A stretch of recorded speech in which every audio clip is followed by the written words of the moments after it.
Their first public argument. Okay.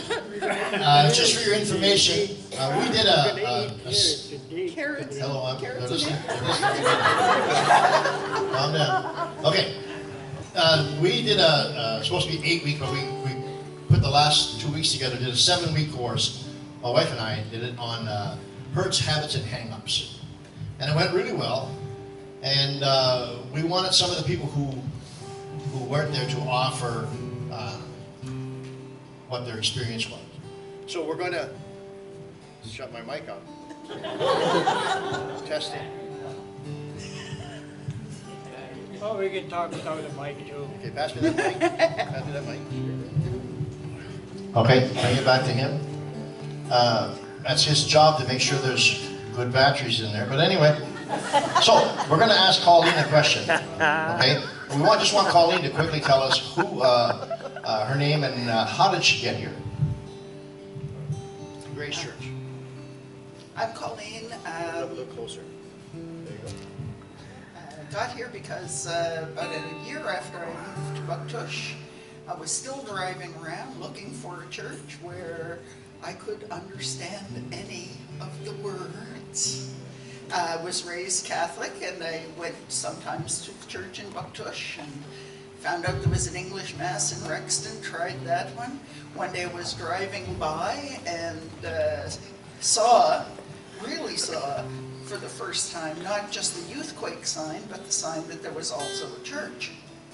So I drove down here, and a coincidence from God, it was about 10 o'clock in the morning, and Noella and Diane were in just getting out of their car.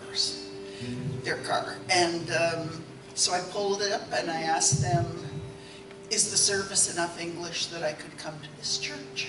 And they said, sure. And they invited me in, and they said, don't be nervous, you can come and sit with us. And another coincidence, they sit in the front row.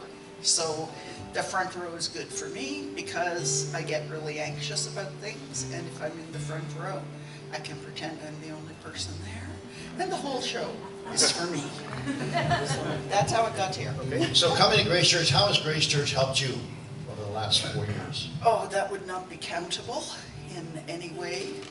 I think one of the most significant things Grace Church offers to me is a sense, not only a sense of community and a sense of belonging, but that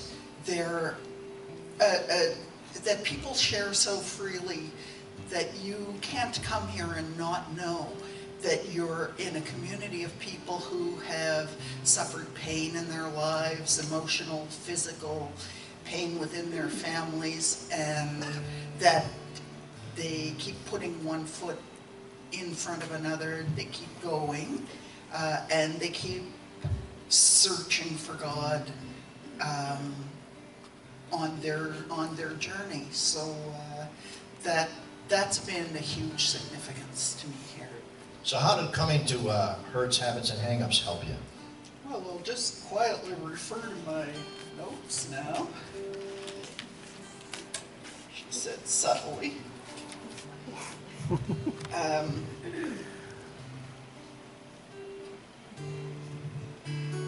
Would you care to repeat the question? How did coming to Hurts, Habits, and Hangups help you? How did it help you? Oh, it specifically helped me because... Well, first of all, you came late. I came late. Yes, that's true. I was not even in the province for 2 months this spring. I was house sitting for my sister in Nova Scotia. And when I came back, it was already 2 weeks into the program. And I actually was going to ask you about it on the Sunday, and for some reason I just thought, I'm not going to ask him in case he says no. I'm just going to show up. So I did just show up, and I got to stay. So even though I was really worried about going, I was afraid of going. The same old song, you know. So how did it help you? It helped me. it helped me in teaching ways, giving homework, healthy ways to stop the pain. Whatever your pain is, you need a healthy way to stop that pain. You need a way to stop the pain, because it's, no matter how much you believe in God and want to walk with God, you can't really get a glimpse of that until some of the pain stops.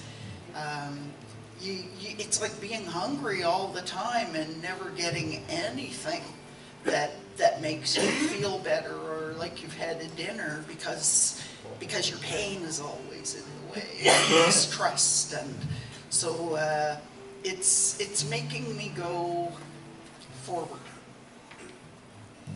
Wonderful. I'm going to come over here because Rick's really shy. And now he's No, he is very shy. This is a miracle that he's even sitting here. First of all, Rick, how did you end up coming to this church? I came through a friend that asked me, and I didn't want to come at first, you know, but I came anyways, you know, so. How old are you? I'm 78.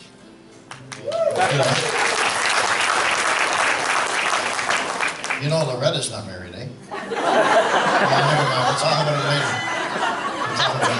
But anyway. So listen, what made you come to a guy 78 years old? What made you come to Hurts, Habits, and Hangups? Don't know. Thought I don't know. You don't know? No. Okay, did something happen to you during this course? Yeah, I talked to you, and we talked about something that's hanging in my heart. For 26 years, I was hanging in my heart. And God lifted it, the weight off my shoulders, and I was okay after that. Wow, beautiful. I'm better than I was, so. How much percent better? 100% better than I was before.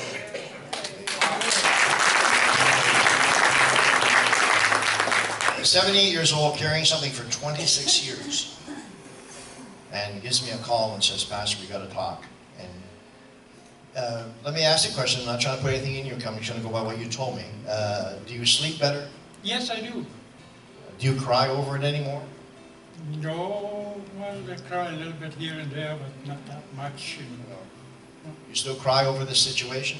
No, I'm okay now. Yeah, that's what I was saying. Yeah. You don't cry. Because when you came and talked to me, we cried together. I don't cry no more, no. No. That's wonderful.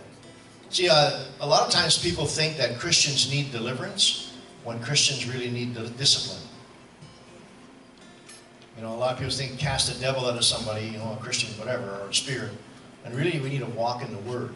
And when you take something that you had in the darkness and you bring it to the light, it kills it. It really kills it. I used an illustration just before I turned over to my wife.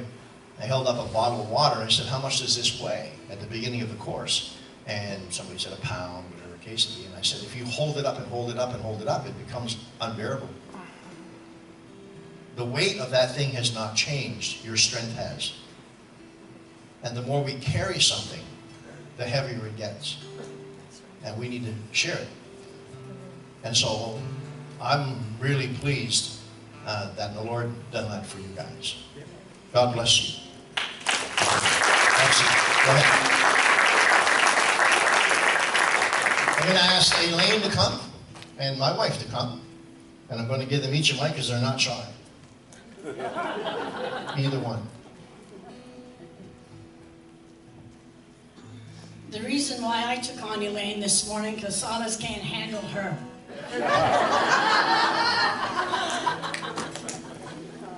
She just needs me. By the way, we all know your name is Elaine, but what's your full name? Elaine Richard. Okay, is your mic on? I don't know. Okay, go really close, okay, Elaine? Is it on? No. Just a second. No, it's on. Let's do this again. Okay. Real close and see. Okay. Elaine Richard, And where do you live, Elaine? Cocan. And how long have you been coming to Grace Church? Not all that long, actually, probably just before Christmas. Okay, so that's about 6 months. Yep. Okay. What brought you and Robert here to Grace Church? Well, we weren't going to church, Go close now. and in 2010 we came here for a funeral of one of your church members, Ivan Gadet. Robert and I worked for Westmoreland, and we came to pay our respects to our boss. It was such a happy funeral. I had never, ever been to a funeral like that. There was singing, laughter, jokes. And when we left, I told Robert on the way home, I said, boy, if we ever decide to start going to church, this is the church that I want to go to.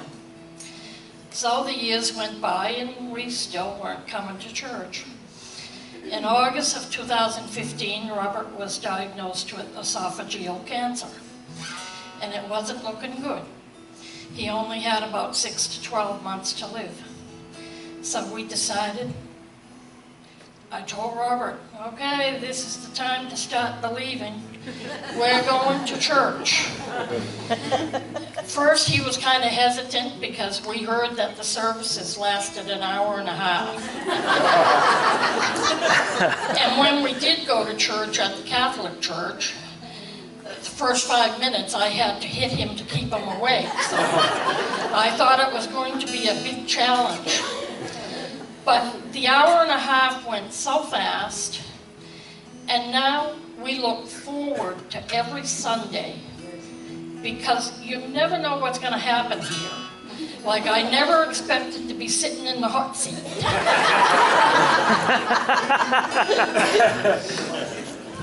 That is amazing. I'll tell you, when Elaine and Robert first started coming here, we went to visit them.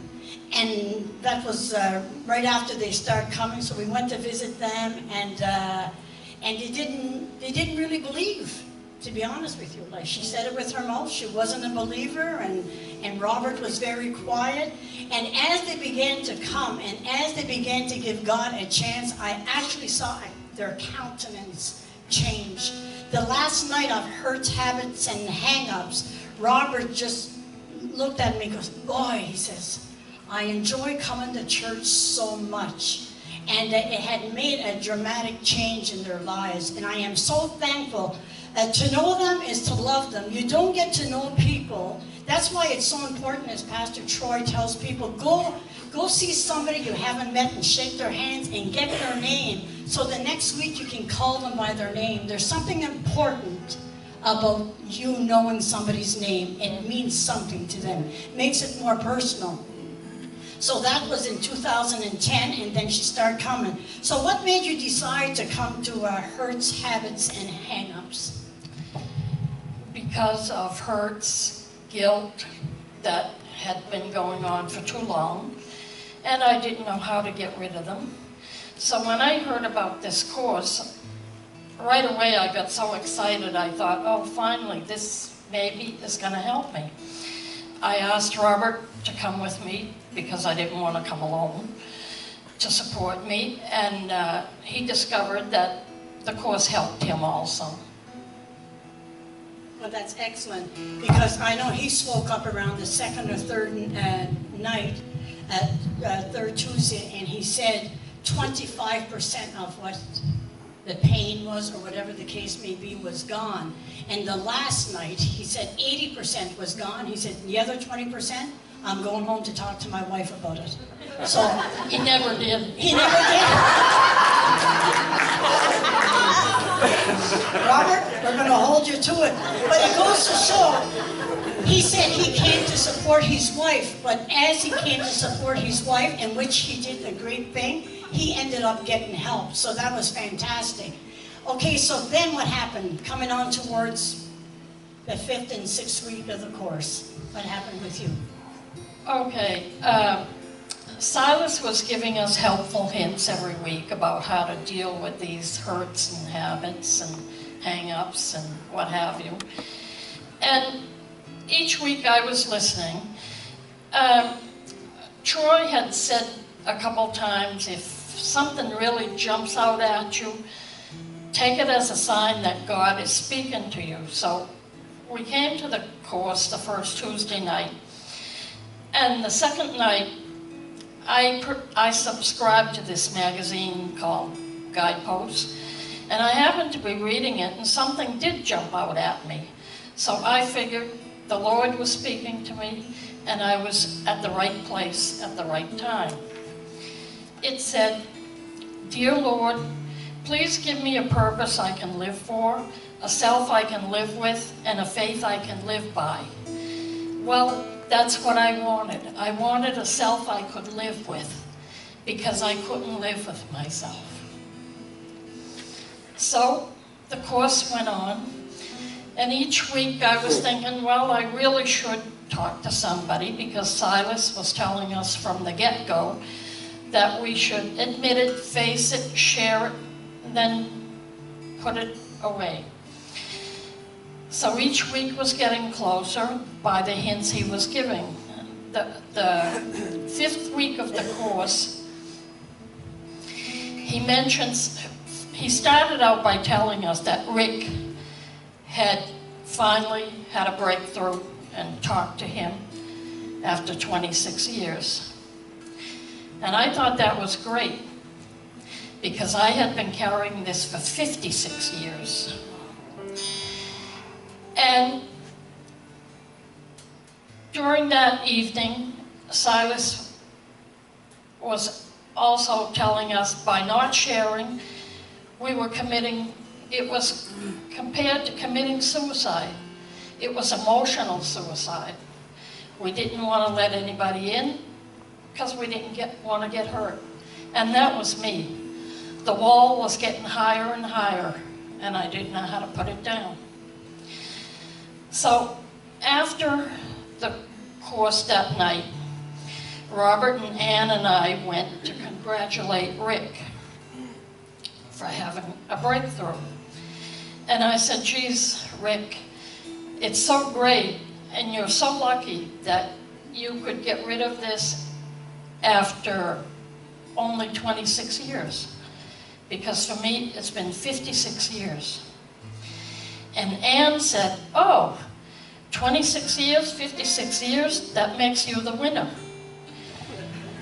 And Rick, that kind, gentle man that very seldom speaks, said 4 words that changed my life. He said, no, she's the loser. And that was true. He didn't mean, oh, look at her, what a loser she is. He meant I was the loser for carrying this around for 56 years. So when I got home that night, I started thinking, well, boy, Rick sure knows how to say something when he decides to say it. So the next day on Facebook, Jackie and I chat once in a while. I asked her if she would be willing to come over and listen to my story. So she agreed. So we made a date for that Saturday for her to come over. And Silas told us if our problems and hurts and guilts and shame or whatever we have in our life, if it involves people that have passed away, to write a letter. So I think I asked Jackie on a Thursday. Friday, I sat down and wrote letters. Saturday, Jackie came over. I told her my story. I cried. Just the fact that I'm sitting up here and not crying is proof that it worked. Because for 56 years, I couldn't even think about it without crying, let alone speak about it. So Silas also said we should share with somebody of the same sex and we should also tell our spouse. So Jackie and I were talking, and I told her my story and everything, and then I told her, I said, I'm not telling Robert. I said, Silas said we should, but I'm not telling Robert. I said, he knows bits and pieces, but doesn't know the whole story. So after she left, I thought, well, Elaine, you're pretty stupid. It took you 56 years to get it out. Now you're turning around and you're doing the same thing by not telling Robert. Because if he passed away, I would have the guilt again of not fixing something. So before supper that night, I asked Robert, I said, do you want to hear my story? He said, just if you want to tell me. I said, okay. I said, let's go in the living room, sit down, shut up, leave the remote alone, and listen to what I have to say. And I said, listen good, because I only intend to say it once. And I said, it will never be spoken of again. So I told him my story. After supper, every year we usually burn old pay stubs, receipts, what have you. Every spring, summer, we... Just let me say something here, Elaine. This part is really, really interesting and powerful, and I think after we finish that part, we'll probably kind of wrap it up, but I love this part, what happened here. We decided, we always burn these things every year, so I told Robert after supper we're going to go have a bonfire. So it was windy that day, so we went in the garage, and Robert put all the pay stubs, receipts, what have you, in a metal pan, lit a match, and it immediately caught fire. Big flames, smoke going every which way but loose. And as the flame burned down, he said, okay, it's your turn, put your letter. I said, no, I want the flames to go out. Because I said, I have to do this. It has to be me that does this. And I was kind of bargaining with God on the way to the garage. I said, Lord, if you could just give me some kind of a sign, I'd sure appreciate it. So when I took the envelope and lit the match, it didn't catch flame. I thought, oh my Lord, I've waited 56 years for this and it won't burn. So I lit another match, and it still didn't catch flame, but it kind of started to smolder a little bit on the corners. And so it's not going to catch flame. So I dropped it in. There were a few burning embers in there, and I kind of shoved it around. And this letter never, ever caught flame. It smoldered all the way up. And like I said, it was a windy day. When we burned the receipts, the smoke was going every which way. When this letter burned, it never caught flame, but the smoke went directly straight up in the air without moving. So, to me, that was my sign. My messages were getting to heaven. Now, I started with something that I had read, and I'll finish with something else. It was in the same magazine that jumped out at me. It said, we don't have to love our past or even like it, but it's good mental health to accept it. It's only at this moment of acceptance that we will be set free. And it is so true. So I normally don't do this, but if my message reached and touched at least one person, I'm glad I did it. You know?